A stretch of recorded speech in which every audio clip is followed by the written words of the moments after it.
Okay, today we have a great topic of discussion. Ready or not? How do you know when your horse is ready? I think this is going to be a really good one to get into. I really appreciate all your guys' responses on Facebook. There were some really good ones.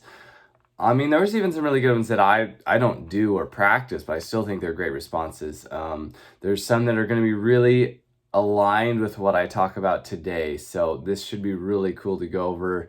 And I think it's going to help a lot of people. And this is for discussion. So keep that in mind. I don't mind if you disagree with me. I'd actually love to hear your opinion if it's different than mine, because this is a discussion we should probably be having along with a lot of others. So let's get into it. First thing, for those of you that have a short attention span and can't be here for longer than about 45 seconds, I'm just going to tell you kind of my 3 bullet points and then we'll go through all of them. So number 1, when it comes to being ready or not, it's a horse and handler combination. A lot of you guys got that. You caught onto that. You said that. That's a big piece of it. It's a combination of horse and rider and what you can do, what they can do, and how fast they can do it. Second is what I call guess and check. We're going to prepare in all the ways we think are necessary, but then we're going to move on and we're going to see what happens. So we have to observe and decide, was that a good idea? Was that a bad idea? And the third thing, this is what I think is the most important thing, is it has to be a net gain. So when we guess and check, was there a net gain on the experience for the horse? So as a quick example, if I saddle them today and they were chill and relaxed and super good and they have a big blow up, and tomorrow I can't pet them with my hand, I can't brush them, and I dang sure can't touch them with the saddle pad, so don't even think about the saddle, that's a net loss. Like, we went the wrong way. That's how we know after the fact, hindsight 2020, they were not ready. So let's start over and kind of break these down to help you guys understand how we decide when our horse is ready for the next step. So number 1, horse and handler combination. And not number 1 as in most important, but all these things are highly important, but this is just the first one we're going to talk about. The skill of the horseman, and then also just the type of horse you have. There's several types of horses in terms of personality and disposition, but also in terms of where they're at on the training scale. How far along are they and how confident are they? Some people need a horse that knows everything, is very confident, no fear, no more flight before they ever step on. And we'll use riding kind of as our metric a lot here, because that's probably the biggest one. That one and the first saddling are probably the 2 biggest spots that I see on the internet where someone posts a video and someone says, the horse wasn't ready. And it's like, okay, but there's a lot more to it. So those 2 things we'll use a lot. We'll probably mostly just use riding. I probably should have made that the topic, is how to know when your horse is ready to ride, because a lot of other things we just do out of necessity, like picking up their feet because they need trimmed, or loading in a trailer because we're going to need to do it next week to go to the vet, or whatever it may be.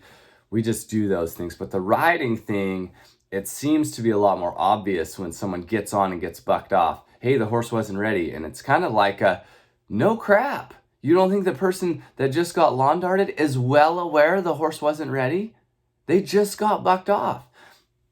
So number 1, that horse and handler combination, the skill of the horseman, and I don't think this is talked about enough. So years ago, I was fascinated that some guys could ride a horse the same day they met it, and a horse that had never been saddled, maybe barely halter broke, maybe wasn't halter broke, and they could either ride it the first day, the second day, or the third day, and I was fascinated. And then the stars aligned and I got invited to rode to the horse, and at that time, I would ride most horses around week 2, like the end of week 2. So it took me 10 to 14 days to get on one from the start, and a lot of those horses back then were pretty darn gentle. Like, they weren't very tough. So I was fascinated by how skilled a person could become.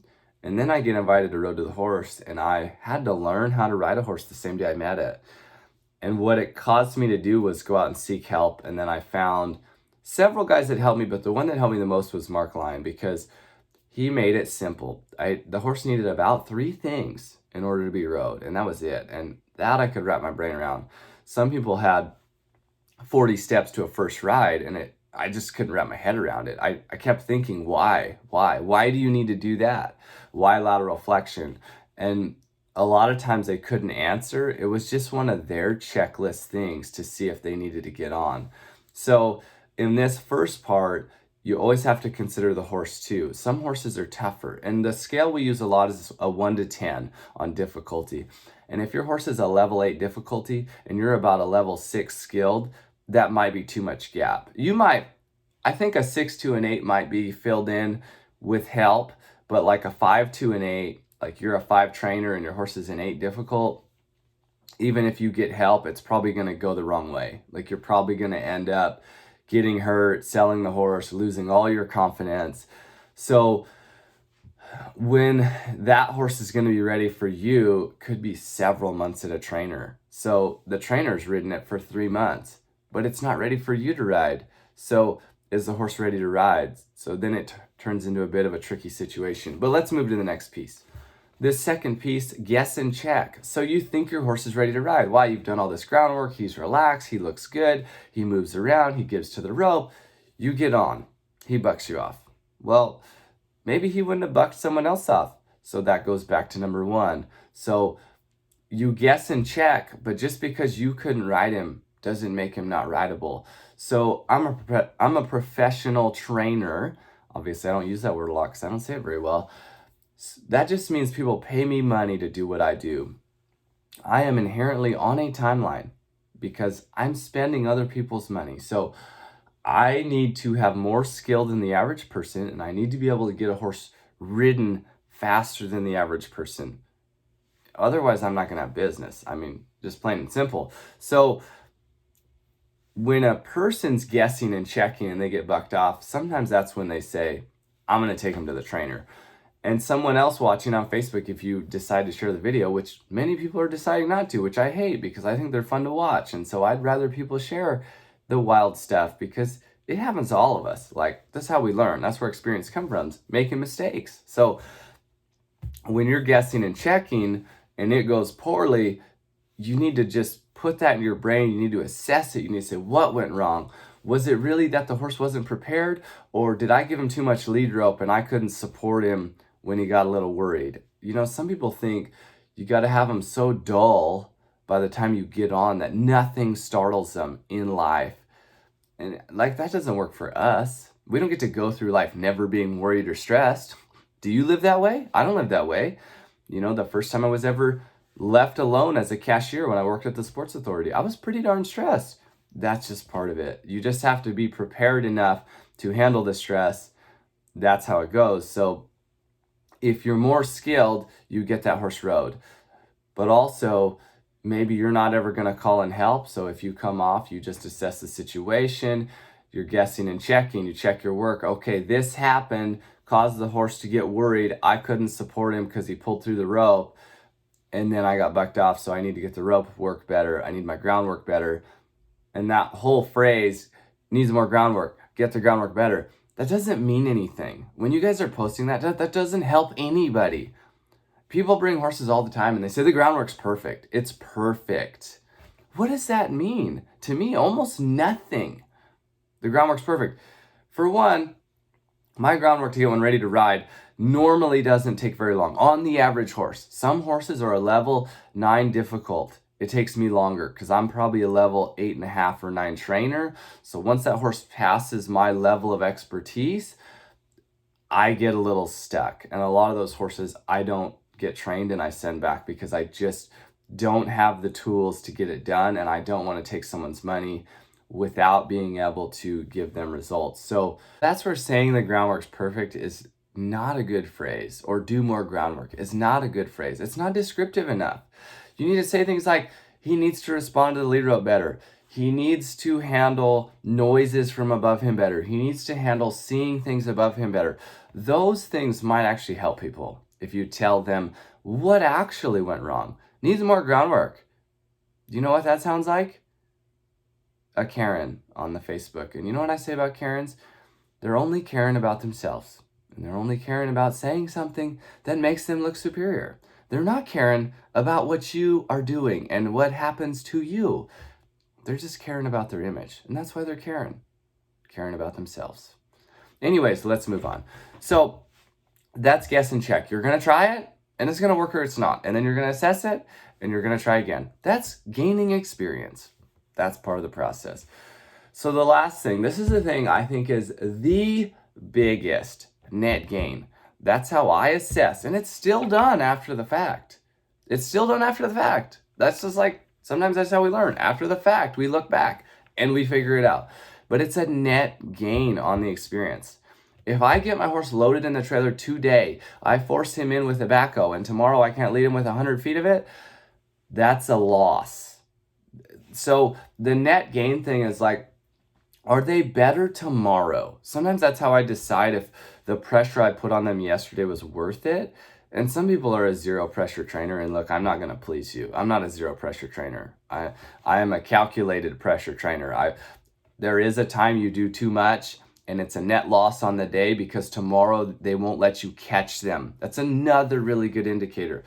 It's not the biggest indicator. Sometimes they get worse to catch because the way they were brought along was super laid back and easy and no pressure at all. So someone brings them here and I put pressure on them and tomorrow they're harder to catch. That's okay to me because I know it's a process and that horse is like, oh my gosh, you put pressure on me and I'm not used to that and I don't want to be around you. That's okay. We're still kind of building our relationship. But for people that have been training their horse for a year and then they saddle them and the horse has never had the saddle strapped on, it blows up because it wasn't prepared. Every time stuff got tough, the person backed off, didn't learn how to handle those difficult situations. So the next day, like I said in the beginning, you can't even get close to him with a saddle pad. That's a loss. And sometimes it wasn't yesterday that was the problem. It was the year leading up to yesterday when you put them through nothing difficult. I read a thing yesterday that was kind of talking about, it's kind of back to like how, I guess relaxation's number one. And it is kind of for me, but not in every moment. Like, do I want a relaxed horse? Absolutely. That is way up there on my list. But not in every moment, not every step of the way. I don't need them super relaxed every second of every session or I failed as a trainer, because it takes worry sometimes to get growth. When I posted that question a couple days ago about when are they ready, I had a friend of mine message me privately and say, I didn't want to say this on there, but a lot of our Mustangs don't get better until we ride them. And they're pretty bad the first ride or two, but they don't make real progress till we ride them and put them through something that really proves to them, look, I'm not going to eat you. I'm not. I'm going to be in this position above you and I'm going to pet you and move you around and move your feet and get control of you. And that's it. And they weren't comfortable saying that because they don't want to be attacked by the people on Facebook that say how wrong that is. But is it wrong? They've helped a lot of Mustangs and people. So is it wrong? Here's what I notice about people that are all relaxation based or all positive reinforcement. They give all their mercy to the horse. The horse can do no wrong. But then it's like the people can do no right. Is that really right? The one yesterday I read, I found fascinating because I talked about how if you do time, like competitions that are on a time frame, how it's all ego based and this and that. And I wanted to respond, but I didn't because I know that person did competitions, the same ones I'm doing. And I felt a little personally attacked, right? So I wanted to say something, but I'm not going to because that's their post. If they want to share their opinion and get their followers, cool. But they used to do those competitions. So they were allowed to do those competitions 5 or 10 years ago and it was okay. But for me to do them now, I'm all ego, or they were ego, but now they're not. It's a really interesting thing that we're all experiencing right now. So I think these discussions about when is a horse ready are important for us as a community of horse people to talk about, because it takes me a day or 2 or 3 to get one ready to ride. That's what it takes. Like, because all I need them to do is give to the rope, even when they're scared. That should be all caps. Give to the rope, small, even when they're scared, all caps. That is so important. Giving to the rope when they're relaxed is what a lot of people teach. That doesn't save your horse's life. When you tie your horse to something that's fairly strong, or say your lead rope's got snap on it and a bag blows by and he breaks the rope and runs in the highway and gets hit by a semi, so the lead rope only works when he's not scared? That doesn't save his life. I'm sorry, it just doesn't. So when I get up there, if on his back, when I go to ride him, if when I pick up the rope, he listens to it even when he's scared, both of us survive. And that's another key part too. Are they ready to ride? I need to survive. He needs to survive. We need to have a net gain. And that's pretty much it. Like for me, the other two pieces are more for the person, like the horse and rider combo of skill and where you're both at. How good's the horse? How good are you? And then also the guess and check it's just kind of for us to assess. But what I really need is we both need to survive, and there needs to be a net gains that we can build on. So that's pretty much it to decide if they're ready. And some people think they have this huge checklist of things to see if the horse is ready. And that's fine. If you want one, great. Just don't put your checklist on others. When you see someone getting stuff done on the internet, don't be so quick to judge. Judge it in the way of, is that horse going to be better tomorrow? Is that horse better for what he went through? Some people think any stress is like abusive now. I almost think no pressure is more abusive, because you're setting a horse up for a world that doesn't exist. The world's tough and scary. So when you never add pressure and you think you're self-righteous and you're the best trainer out there, just know, for one, we're all doing the best we can. So don't judge us. If you've also added pressure 5 or 10 years ago, maybe you should show us mercy as we learn. And also, if our horses are improving, maybe you shouldn't be so judgmental either. So ready or not, I hope that helped, but we'll see you guys next time.